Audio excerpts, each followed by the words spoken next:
Hello everyone, आज हम लोग जो है आईएएस मैथमेटिक्स सॉल्यूशन सीरीज़ में आगे जो है एग्ज़ाम में जो आए हुए क्वेश्चन हैं और भी ऑर्डिनरी डिफरेंशियल इक्वेशन से रिलेटेड उसका सॉल्यूशन देखेंगे। तो जैसा कि ये जो सॉल्यूशन सीरीज चल रहा है आईएएस मैथमेटिक्स सॉल्यूशन सीरीज, इसमें जो एग्ज़ाम में मैथमेटिक्स के जो क्वेश्चन पूछे गए हैं उसी का हम लोग सॉल्यूशन देखते हैं, सीखते हैं। तो आईएएस 2018 हमने अभी सेलेक्ट किया है मैथमेटिक्स मेंस का पेपर फर्स्ट। तो जैसा कि आपको बता दें कि अगर आपने मैथमेटिक्स ऑप्शनल लिया है यूपीएससी में तो 2 पेपर का एग्ज़ाम देना होगा। पहला पेपर 250 नंबर का होगा और दूसरा पेपर भी 250 नंबर का होगा। इस पेपर फर्स्ट में 2 सेक्शन है, सेक्शन ए और सेक्शन बी। सेक्शन ए में 4 सवाल होंगे 1 to 4 और सेक्शन बी में 5 to 8, 5 से लेके 8 तक होंगे, ठीक है। और आपको बताते चले बच्चे, इस 8 में 5 ही का आपको आंसर करना है। इस 8 में 5 का जवाब देना है और एक क्वेश्चन जो रहेगा वो 50 नंबर का रहेगा। तो 50 multiplied with 5 is equal to 250। 250 number का है, 5 क्वेश्चन का जवाब देना है और एक क्वेश्चन जो है आपका कितने नंबर का रहेगा, 50 नंबर का। तो 50 मल्टीप्लाइड विद 5 कितना हो गया, 250। तो 250 नंबर का होगा बच्चे, ठीक है जी। 5 का आंसर करना है, 1 से 4 पहला सेक्शन में और 5 से 8 दूसरा सेक्शन में। जैसा कि हम आपको बता चुके हैं प्रीवियस लेक्चर में कि क्वेश्चन नंबर 1 और क्वेश्चन नंबर 5 कंपलसरी है, वो तो देना ही देना है। तो 1 और 5 कंपलसरी है। उसके अलावा कहता है कि इस एक क्वेश्चन नंबर 1 और एक क्वेश्चन नंबर 5 के अलावा जो रिमेनिंग बच गया है उस रिमेनिंग में से आपको कितना का जवाब देना होगा, 3 का। चूंकि 2 तो हम दे चुके हैं, 3 का जवाब देना है। और उस 3 के लिए एक शर्त है कि कम से कम वो जो 3 का जवाब दीजिएगा उसमें कम से कम एक जवाब जो देना है सेक्शन ए से देना है और एक जवाब देना है सेक्शन बी से। तो बताइए बच्चे, 2, 1 और 5 कंपलसरी है, 3 का जवाब देना है। उसके बाद रिस्ट्रिक्शन है, जो रिमेनिंग आपके पास बचे हैं 1 और 5 के अलावा, उसमें से एक इससे देना है और एक इससे देना है। तो 4 पर रिस्ट्रिक्शन हो गए ना, 1 5 के अलावा एक इससे दे दिए, एक इससे, 4 हो गया। और एक जो बचा है वो आप अपने मर्जी से कहीं दे दीजिए। 5 का जवाब देना है बच्चे और 5 और 1 सही पर आपको 50 नंबर मिलेगा। तो 50 मल्टीप्लाइड विद 5 250 हो गया, ठीक है जी बच्चे। तो हमने क्या किया है कि इस पेपर फर्स्ट के सॉल्यूशन को करते हुए सबसे पहले एक बुक सेलेक्ट किया, एक टॉपिक सेलेक्ट किया है ऑर्डिनरी डिफरेंशियल इक्वेशन, जिसको कि शॉर्ट फॉर्म में हम लोग ओडीई कहते हैं। और ये डिस्क्रिप्शन है जो एग्जाम में ओडी से पूछा गया है। क्वेश्चन नंबर 5 का ए, 5 का सी, 5 का डी में 2 पार्ट है, फर्स्ट सेकेंड, 6 का ए, 6 का सी, 7A, 7C, 7D और 8D। और इनके बगल में नंबर मेंशन किए गए, इतने इतने नंबर के पूछे गए हैं। ये ऑर्डिनरी डिफरेंशियल इक्वेशन से टोटल को जब आप ऐड कीजिएगा तो 106 मार्क्स होगा। सोच लीजिए बच्चे कितना इंपॉर्टेंट है। इस 250 में 106 नंबर का जो है ऑर्डिनरी डिफरेंशियल इक्वेशन से पूछा जाता है। तो अगर आपको एग्ज़ाम क्वालिफाई करना है अगर मेंस में, तो काफ़ी इंपॉर्टेंट 106 मार्क्स काफ़ी इंपॉर्टेंट मायने रखता है। तो और ऐसा है कि हमने जो है आईएएस मैथमेटिक्स सॉल्यूशन सीरीज के प्रीवियस लेक्चर में हमने स्टडी किया है कि 5C का सॉल्यूशन देखा है, उसके बाद 6C का सॉल्यूशन देखा है और 7A का सॉल्यूशन देखा है। आपको बताते चले बच्चे कि ये 5D का फर्स्ट और सेकंड जो है लेप्लास ट्रांसफॉर्मेशन का सवाल है, जो 5-5 नंबर का पूछा गया लेप्लास ट्रांसफॉर्मेशन, हम इसको ओडी में ही डिस्कस करेंगे। और उसके बाद ये 7C जो है इनिशियल वैल्यू प्रॉब्लम है, डिफरेंशियल इक्वेशन में ही आता है, तो इसको भी हम इसी में सीखेंगे। ऑर्डिनरी डिफरेंशियल इक्वेशन के बाद जो है और भी बचा हुआ है, हर एक इस पेपर फर्स्ट के पूरे का सॉल्यूशन हम लोग देखेंगे, चाहे वो प्योर मैथमेटिक्स हो चाहे अप्लाइड मैथमेटिक्स हो। सबसे पहले हमने अप्लाइड मैथमेटिक्स से एक ऑर्डिनरी डिफरेंशियल इक्वेशन बुक को सेलेक्ट किया है, जिसका कि मार्क्स जो है 106 मार्क्स का पूछा गया एग्जाम में, जिसका कि डिटेल डिस्क्रिप्शन ये है कि क्वेश्चन नंबर इतना इतना इतना जो है एग्जाम में ओडी से पूछा गया है। और हम जो है सबसे पहला मेरा जो टारगेट है कि हम जो है सबसे पहले जो इस ओडी के सवाल को सॉल्व करेंगे। और हमने आईएएस मैथमेटिक्स सॉल्यूशन सीरीज में ये 5C का सॉल्यूशन देखा है, 6C का सॉल्यूशन देखा है, 7A का सॉल्यूशन देखा है। और जो बच्चे अभी क्लासरूम में नहीं है, जो अटेंड नहीं कर पा रहे हैं, अगर यूट्यूब पर अगर सर्च करके देखना चाहते हैं प्रीवियस लेक्चर का सॉल्यूशन, तो उनके लिए है कि आप यूट्यूब पर जो है यूट्यूब पर सर्च कीजिए, ये नाम एक्के दांगी, DANGI एक्के दांगी, ठीक है जी।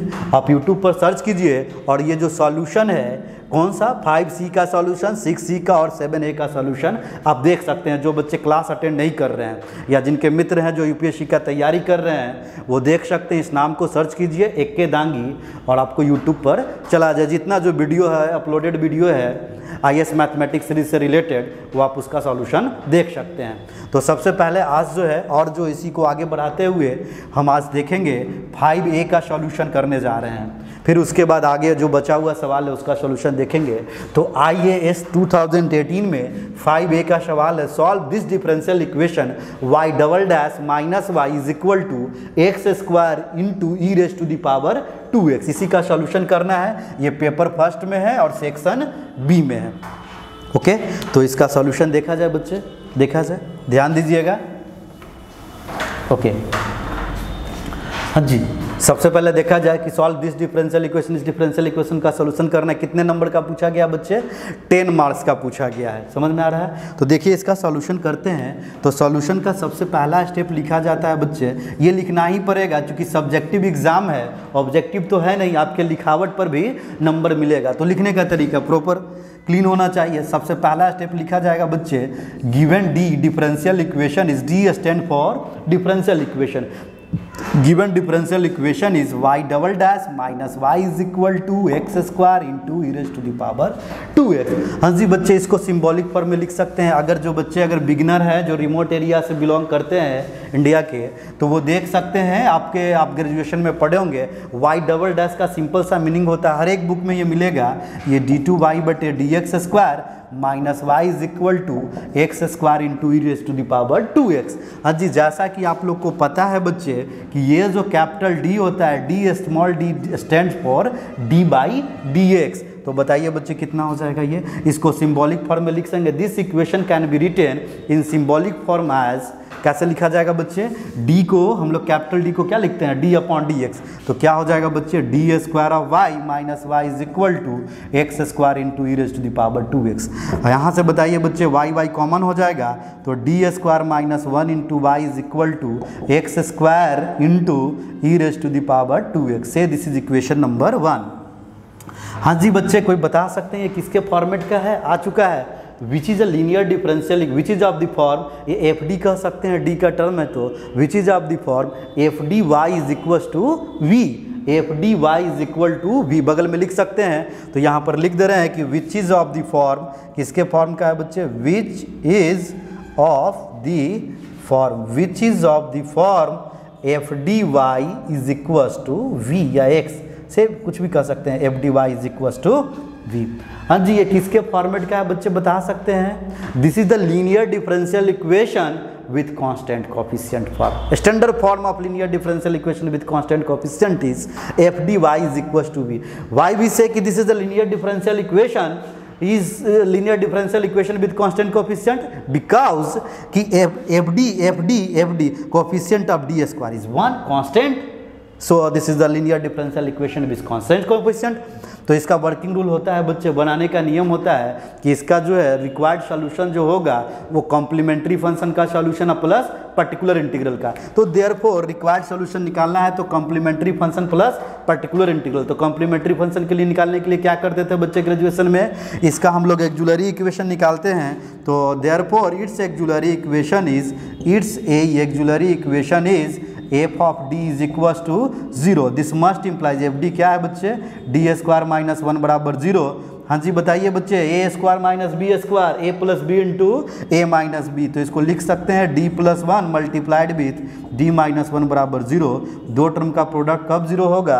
आइदर दिस इक्वल टू 0 और दिस इक्वल टू 0। तो this implies either D plus 1 equal to 0 और d minus 1 equal to 0। This must implies d is equal to minus 1 और यहाँ से क्या हो जाएगा बच्चे? d is equal to 1। ये कैसे रूट आए हैं बच्चे? एक माइनस 1 है और एक प्लस 1, कह सकते हैं कि ये दोनों रियल नंबर हैं और कैसा है बच्चे? रिपीटेड नहीं है। तो रियल भी है और डिस्टिंक्ट भी है, दोनों डिफरेंट भी हैं। तो ये कैसे हैं बच्चे बता सकते हैं? Real and distinct, real and distinct. Okay, ये रियल एंड डिस्टिंक्ट है। तो रियल एंड डिस्टिंक्ट है तो बच्चे बताइए इसका कॉम्प्लीमेंट्री फंक्शन कितना के बराबर होगा? याद होगा जब रियल एंड डिस्टिंक्ट रहता है तो देखिए इसको इरेज कर रहे हैं। देखा जाए बच्चे ध्यान दीजिएगा, अगर ये रियल एंड डिस्टिंक्ट है तो यहाँ से क्या कह सकते हैं बच्चे, तो therefore y complementary function is equal to, याद कीजिए बच्चे फार्मूला होता था c1 e raise to the power alpha x plus c2 e raise to the power beta x। तो c1 e to the power alpha, alpha is -1 times x plus c2 e to the power beta x यानी कि 1 times x, यही है, यानी कि c1 e to the power -x plus c2 e to the power x। तो ये मेरा complementary function निकल चुका है बहादुर बच्चे, ये कॉम्प्लीमेंट्री फंक्शन हम लोग फाइंड आउट कर लिए। अब क्या निकालना है इसका बताइए, अब इसका पार्टिकुलर इंटीग्रल निकालना है और जो आएगा दोनों को ऐड कर देंगे, वही मेरा फाइनल सॉल्यूशन हो जाएगा। हाँ जी, देखा जाए, अगर किसी को कोई प्रॉब्लम है तो बताइए, बोल सकते हैं। इस स्टेप के बाद बताइए बच्चे क्या निकालना बाकी रह गया है। अब इसी क्वेश्चन का हम लोग पार्टिकुलर इंटीग्रल निकालेंगे और रिक्वायर्ड सॉल्यूशन होगा वो दोनों का एडिशन हो जाएगा। हाँ जी, तो पार्टिकुलर इंटीग्रल निकालना है तो now P I is equal to, हाँ जी, एज यूजुअल हम लोग जानते हैं कि पार्टिकुलर इंटीग्रल बराबर 1/fd इंटू वी होगा, 1/fd इंटू वी होगा। हाँ जी, तो 1/fd इंटू वी, हाँ जी, what is FD, FD is this thing, FD तो मेरा यही है, F of D Y is equal to V था, दिखा गया अभी ये format, F D Y is equal to V. Should I say कि F D is equal to क्या होना चाहिए बताइए, तो F D is equal to D square -1 into multiplied with V, V is how much, X square E raise to the power 2x multiplied with x square. कोई दिक्कत? अब इस step के बाद बताना चाह रहे हैं बच्चे, हाँ जी, जरा देख लीजिए, इधर एक फार्मूला लिख रहे हैं, अगर जिनको नहीं पता है वो एक बार अच्छे से देखिएगा।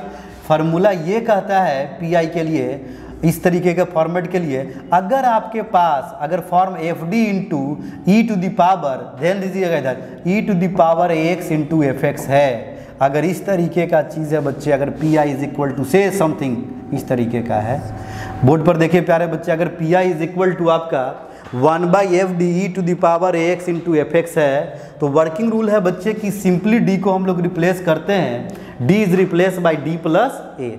तो बताइए बच्चे क्या हो जाएगा, 1/ इसको रिप्लेस कर देंगे किस चीज़ से, E to the power X बाहर चला आएगा and D is replace by D plus A और इनटू एफ ऑफ एक्स, और जो वर्किंग रूल है एज यूजुअल जो चलते रहेगा, E to the power X exponential के साथ कोई भी चीज़ का प्रोडक्ट हो, ये जो एफ एक्स है आपका कुछ भी हो सकता है, log x sine x, log x sine x, कुछ भी ट्रिगोनोमेट्रिकल कांस्टेंट, कुछ भी, e to the power x को क्या कर लेंगे बच्चे बताइए, e to the power x को हम लोग बाहर निकाल लेंगे and then D is replace by D plus a multiplied with f x. समझ में आ रहा है, ये मेरा ये चीज़ हो गया। अब बताइए बच्चे क्या करेंगे, तो पी आई निकालने के लिए क्या करेंगे, 2 two E to the power 2s को बाहर कर लेंगे and d is replace by d plus A. हाँ जी बताइए बच्चे, ए क्या है मेरा 2 है, तो d के जगह पर d प्लस 2 का होल स्क्वायर -1 एक्स स्क्वायर, कोई दिक्कत नहीं हुआ होगा, E raise to the power 2x 1/, हाँ जी, ए प्लस बी का होल स्क्वायर आपको पता होगा, A square B square plus 2ab, क्या लिखा जाएगा बच्चे, A square plus B square plus 2ab, तो ये कितना हो गया 4d - 1 multiplied with x square. Have you any problem? हाँ जी बोलिए, अगर कोई दिक्कत है तो बोला जा सकता है कि नहीं है। इस स्टेप के बाद बताइए बच्चे क्या लिखा जाएगा, यहाँ से देखा जाए, इधर कैसे लिखा जाएगा समझिए, इसको मैं इरेज कर दे रहा हूँ। हाँ जी, इस स्टेप के बाद बताया जाए बच्चे क्या लिखा जाएगा, इस स्टेप के बाद लिख सकते हैं e raise to the power 2x multiplied with 1 divided by D square plus 4d, हाँ जी 4 - 1 कितना हो गया बच्चे 3, ये कितना हो गया है एक्स स्क्वायर। बोलिए अगर समझने में किसी को कोई परेशानी हुआ है तो। ये कैसा मेरा फंक्शन है बच्चे, अलजेब्रिक फंक्शन है। अलजेब्रिक फंक्शन में कहते हैं, अलजेब्रिक फंक्शन जब वेरिएबल का पावर कांस्टेंट दिखे, ये वेरिएबल है उसका पावर कांस्टेंट है, तो क्या कहेंगे बच्चे, ये अलजेब्रिक फंक्शन है, तो इसका वर्किंग रूल है, वर्किंग रूल होता है बच्चे, अगर अलजेब्रिक फंक्शन का अगर सॉल्यूशन निकाल रहे हैं तो तरीका है, ये जो मेरा कांस्टेंट है, कांस्टेंट को हम लोग बाहर कर लेते हैं, ये वर्किंग रूल है, प्रोसीजर है, बनाने का नियम है कि अगर आपके पास अलजेब्रिक एक्सप्रेशन मिले तो उसको बनाने का तरीका है कि बच्चे क्या करते हैं, इस कांस्टेंट को हम बाहर कर लेंगे, constant is taken outside, constant को बाहर कर लीजिए, क्या हो जाएगा बच्चे 3 को बाहर कर लेंगे, इसमें 1 बच जाएगा और इस टोटल एक्सप्रेशन में 3 से डिवाइड हो जाएगा, तो D square plus 4d divided by 3, this multiplied with x square.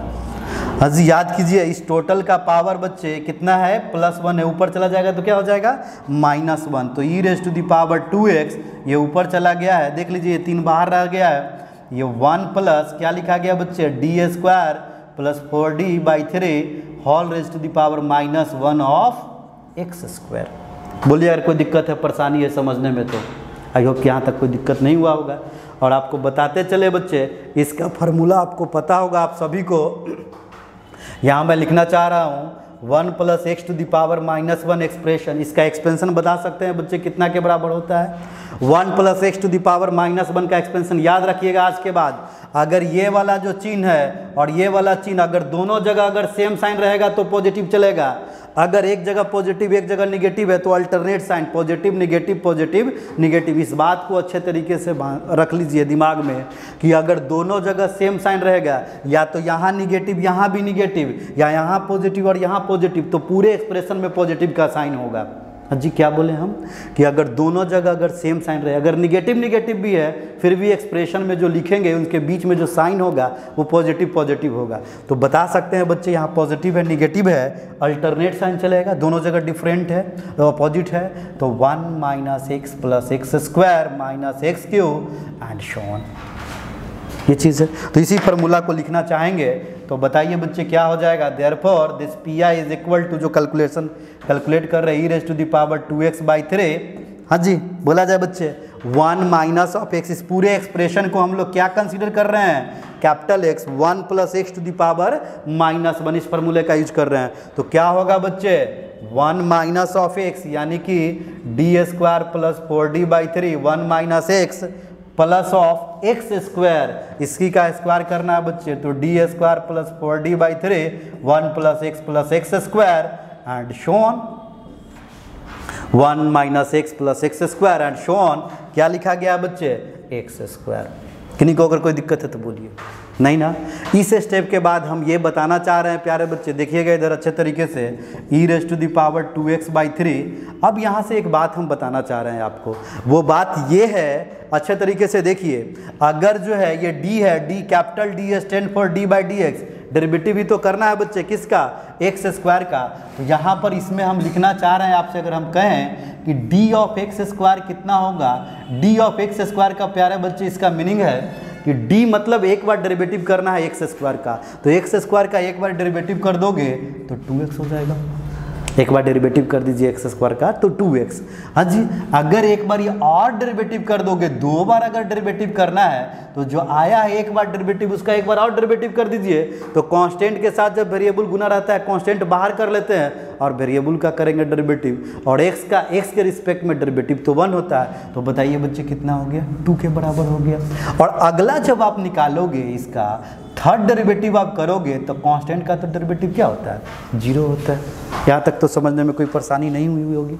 तो बताइए बच्चे क्या हो गया है, यहाँ से पहले लिखना चाहते हैं, यानी कहने का मतलब इसका तीसरा डेरिवेटिव 0 होगा, चौथा डेरिवेटिव, पांचवा डेरिवेटिव सब 0 होगा। यानी कि कौन कौन सा वैल्यू आपको देगा, फर्स्ट डेरिवेटिव और सेकंड डेरिवेटिव तक तो मान मिलेगा, और उससे ज़्यादा बार डेरिवेटिव कीजिएगा तो वैल्यू 0 होगा। तो इसमें हम वही एक्सप्रेशन हम लिखते हैं जो कि या तो कैसा है बच्चे, या तो फर्स्ट डेरिवेटिव या तो सेकंड डेरिवेटिव है, थर्ड पर बोला तो इसका तो वैल्यू 0 देगा। तो बताइए बच्चे कितना हो गया, 1 माइनस ये डी स्क्वायर बाई 3, यस ये वैल्यू देगा, क्यों, क्योंकि डी स्क्वायर का बाहर 2 था। यहाँ पर 4d भी देगा, क्यों देगा, क्योंकि डी ऑफ एक्स स्क्वायर पता है। तो ये देख लीजिए बच्चे, यहाँ से माइनस से जब मल्टीप्लाई करोगे तो 4d अपॉन 3, यहाँ से बताइए बच्चे a प्लस बी का होल स्क्वायर बचपन में पढ़े होंगे तो होता है a स्क्वायर, डी स्क्वायर है उसका स्क्वायर कर दोगे तो d4 होगा, तो d4 तो यहाँ से 0 हो जाएगा, तो वो नहीं लिख रहे हैं। b स्क्वायर कीजिए तो प्लस कितना हो जाएगा, 4 का स्क्वायर 16, 16 डी स्क्वायर और 3 का स्क्वायर 9, नीचे में भी स्क्वायर होगा, बी स्क्वायर प्लस 2a भी करोगे बच्चे तो 4 2 जा 8 डी क्यू होगा, जो कि डी क्यू का वैल्यू 0 दे देगा। अब आगे वाला जब क्यू करोगे तो उसका हर एक पावर 0 होता चला जाएगा और कुछ भी नहीं मिलने वाला है नया, सब 0। समझ में आ रहा है जी बच्चे। अब इसी को आप सॉल्व कर लीजिए, e⁻²x/3। हाँ जी बताइए, एक्स स्क्वायर में 1 से multiplied x square, D square x square, D square x square, देख लीजिए कितना आया था 2, तो 2/3। हाँ जी -4/3 multiplied with D x square is कितना है बच्चे 2x के बराबर है, plus 16/9 D square of x square कितना के बराबर है बच्चे 2 के बराबर है। बोलिए कोई दिक्कत नहीं है। तो दिस मस्ट इम्प्लाइज e⁻²x/3, ये एक्स स्क्वायर माइनस ऑफ 2/3, बताइए बच्चे कितना हो गया -8x/3 और प्लस 32/9। दैट्स इट, बस ये मेरा पीआई निकल चुका है। रिक्वायर्ड सॉल्यूशन सबको पता है, यहाँ से इरेज कर रहे हैं बच्चे, देख लीजिएगा इधर अच्छे तरीके से देखिए। तो देयरफॉर फाइनली अगर हम आपसे पूछे कि रिक्वायर्ड सॉल्यूशन क्या हो जाएगा तो बताया जाए बच्चे, therefore required solution is y is equal to y complementary function plus y particular integral. This must implies y is equal to y complementary ऊपर है कितना है बच्चे c1 e⁻⁻x c2 e⁻x plus particular integral, बताइए बच्चे यही तो लिखा गया है कितना के बराबर है, तो यहाँ से लिख सकते हैं e⁻²x/3 multiplied with x square, ये वाला टर्म लिख दे रहे हैं -8x/3 और इस दोनों को एक साथ कैलकुलेट करके लिख दे रहा जा रहा है। बताइए बच्चे 9 एलसीएम हो जाएगा, 3 3 जा 9, -6 हो गया, -6 और प्लस 32, तो कितना हो गया बच्चे बोलिए 26। कितना हो गया था ये 6 हो चुका है और 32 - 6 26 और डिवाइडेड बाय कितना हो जाएगा बच्चे 9 हो जाएगा। दैट्स इट, मल्टीप्लाई कर सकते हैं। This is another issue note. हाँ जी बच्चे यही इसका सॉल्यूशन हो गया। Required solution is equal to y is equal to complementary function plus particular solution.